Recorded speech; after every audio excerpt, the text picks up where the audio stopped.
Swear my body be doing the most, sis. When I said I wanted curves, I didn't mean scoliosis. And good morning, everybody. Again, it is vlog number 2.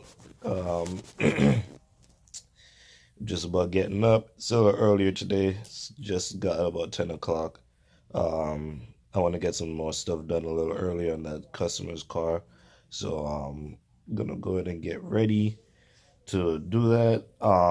Topic of today's video is gonna be the origin of it all, where all my problems started, what it started from, which is a cancer. I gave you guys a little brief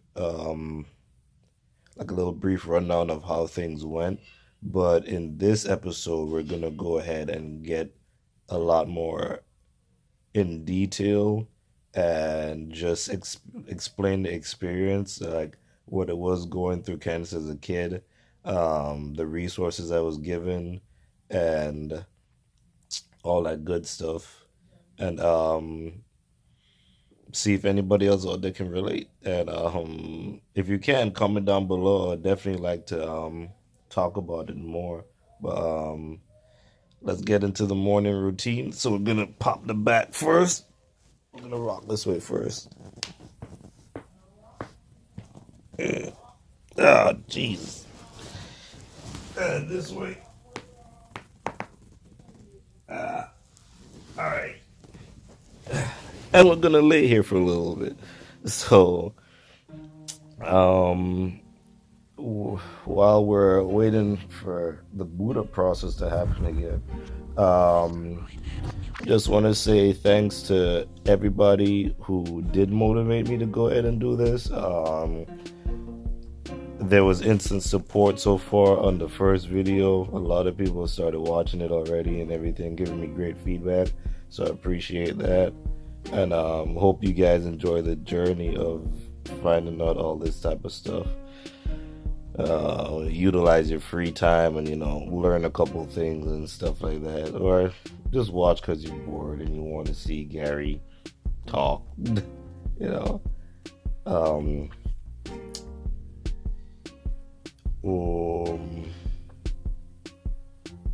So in the order, it's gonna go from when I was a kid, when it first came.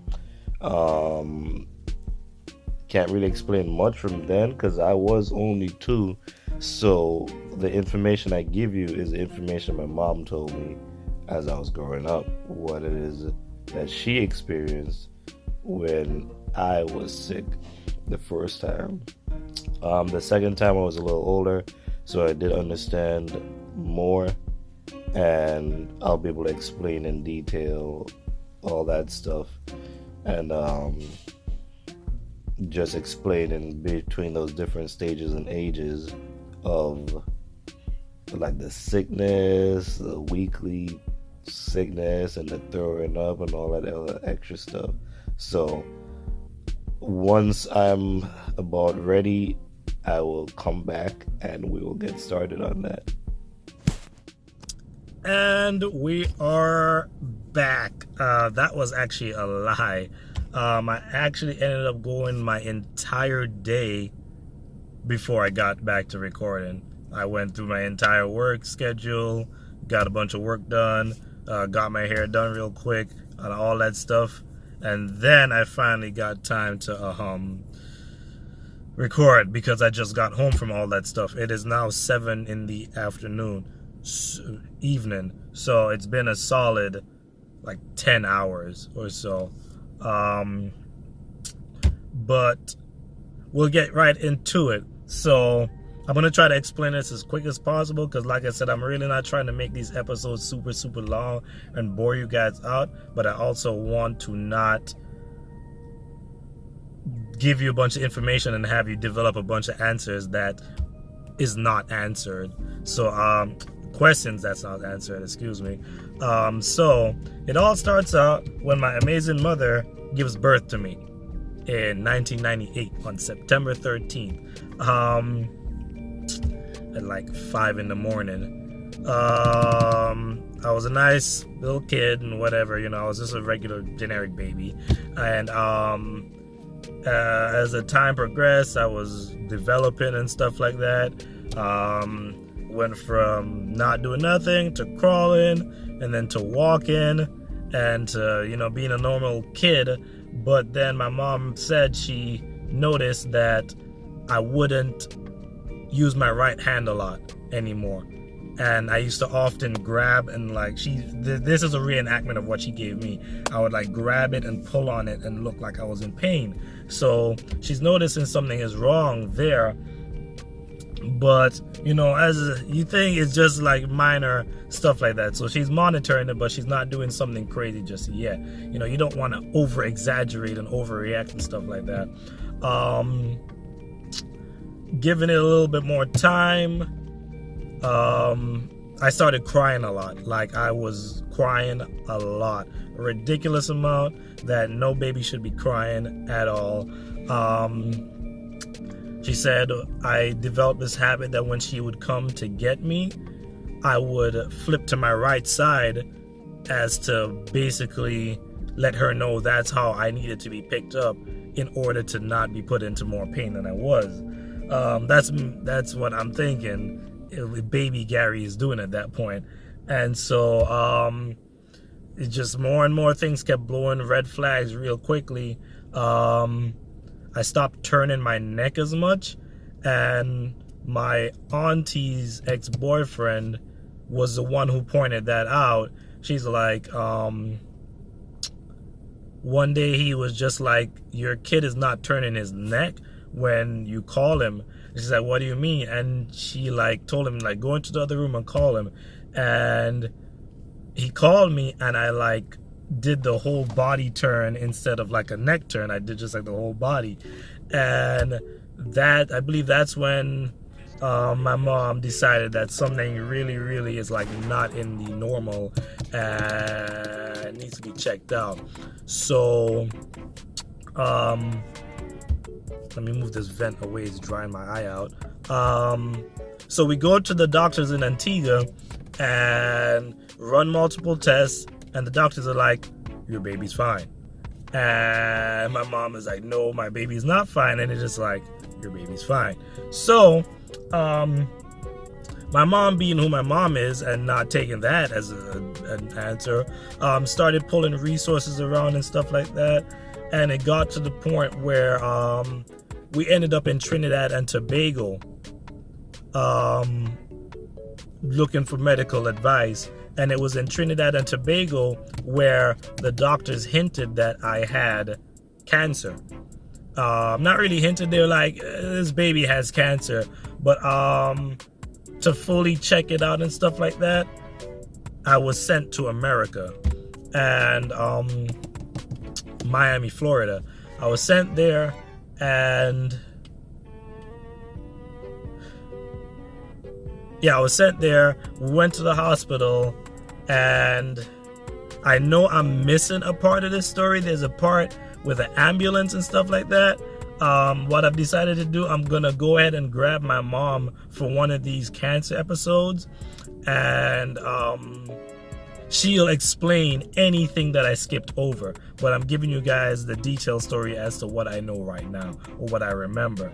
I've only been told this story 70 times, but it's a long story, so I can only remember so much. But seek medical attention. Got taken to the hospital in a rush, and the surgeon I was delivered to, not really a surgeon, but he was a doctor / surgeon. I was delivered to him, and he just looked at me and was like, this baby's neck is broken. And he was upset, and he was yelling at the nurses and stuff like that. As to how it is, I was brought into his care. This was basically, I think, out of his jurisdiction or expertise.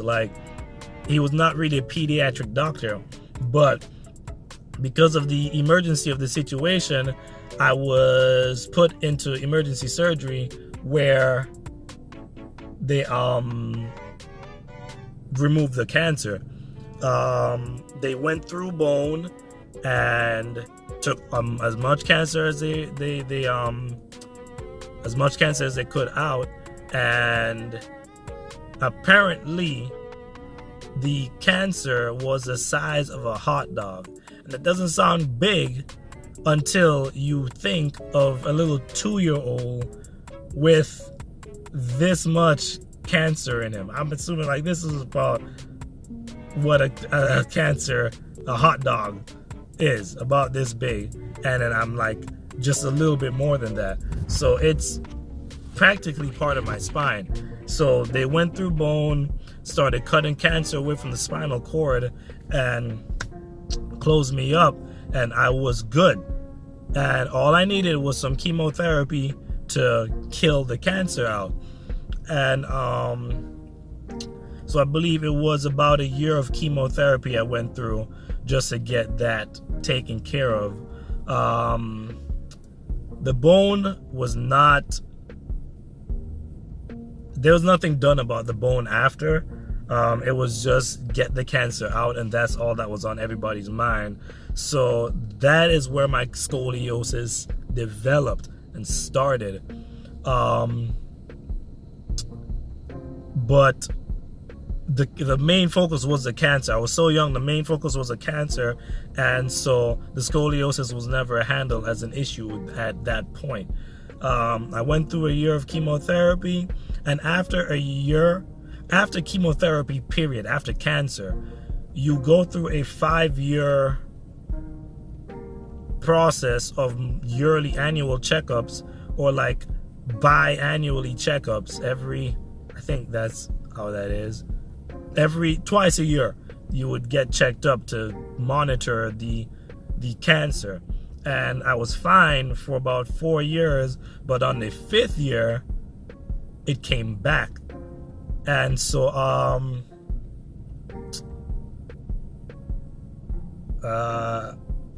there's not even anything to say about that, really. It came back. I went straight back into chemotherapy. And, yeah, I went through a year of chemotherapy. And that one I remember for a fact. That was awful.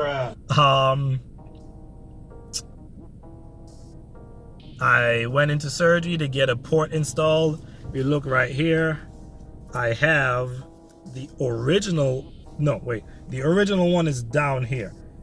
They cut it open, and there was a little like circular thing. I don't know if it's metal, plastic. It's a little round thing. That's where they inject you every single week to put the IV into. Fix myself. Damn, I done ruined the shirt thing. But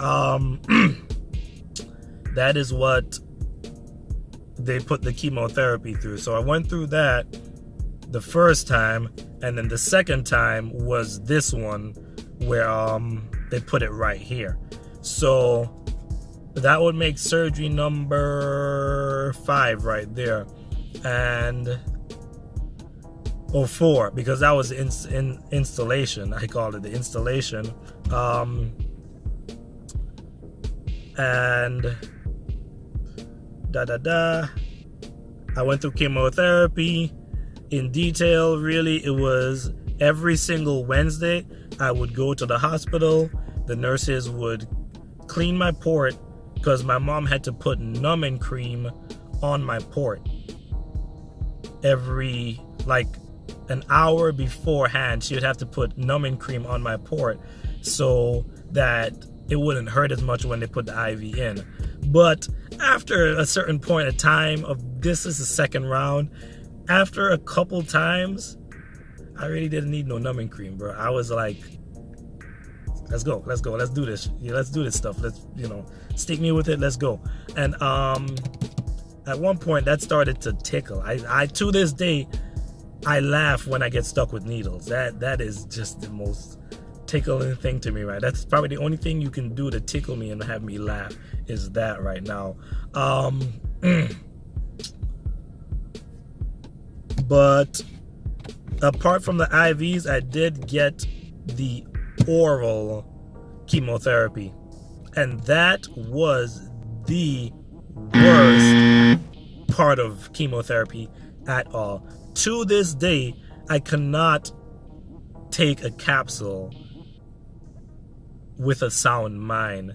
And I say that because I threw up the capsule almost every single time. And I think out of the entire experience, that is the part I feel worst about, was that I would throw it up and my devoted mother would dig through my vomit, take the capsule, because it was almost instantly. I would throw it up almost instantly, or give it about 20 seconds. I would throw it up.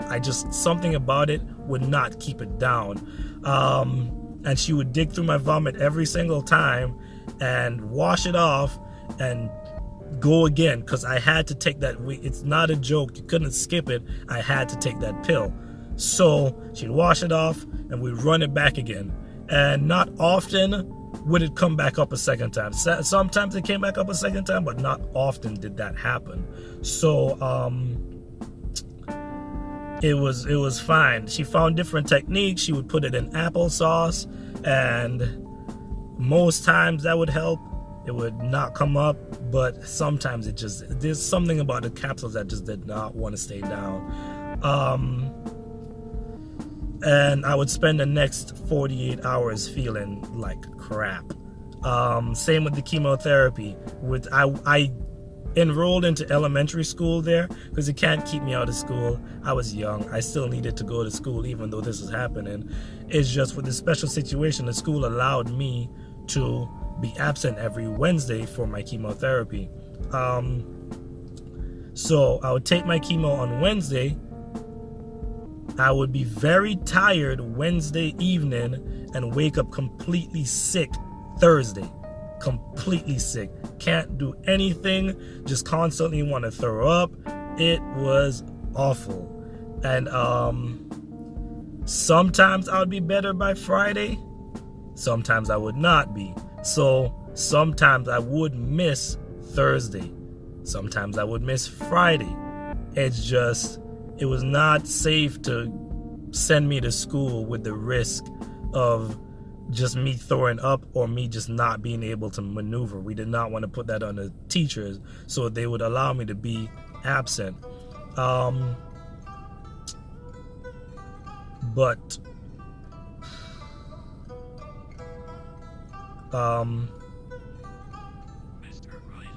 Yeah, I lived right across from the school. Like literally, the apartment building I'm staying at right now in front of my car is how close my house was to the school. So I could just walk across. Sometimes I would come home early because I was that bad. I thought I recovered. I had not recovered yet. I was that bad. But that was round 2.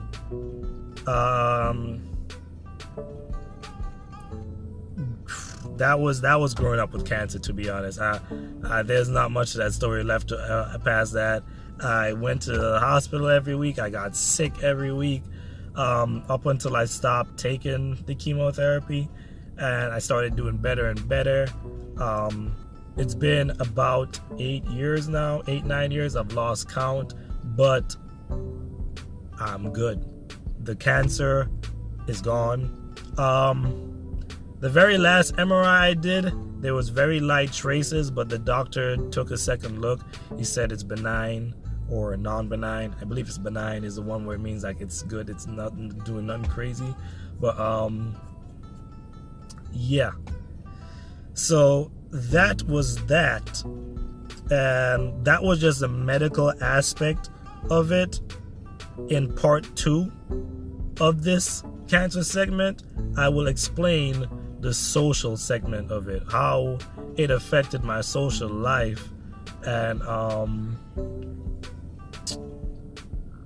just how it was as a kid growing up with people around me feeling sad and pitiful, some kids being mean and absolute jerks about it, and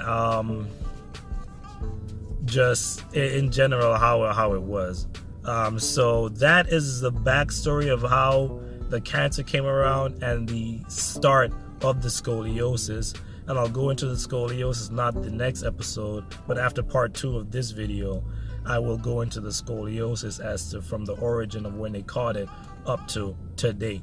But again, thank you guys so much for tuning in and listening. And if you guys have any questions I didn't answer, anything like that, comment down below, and I will catch you in part 2 of this video. I'm not sure if I'm going to shoot it tonight or tomorrow, but we will get to it by tomorrow. So tune in tomorrow for part 2, and you guys have a good rest of your night. Peace. When I said I wanted curves, I didn't mean scoliosis.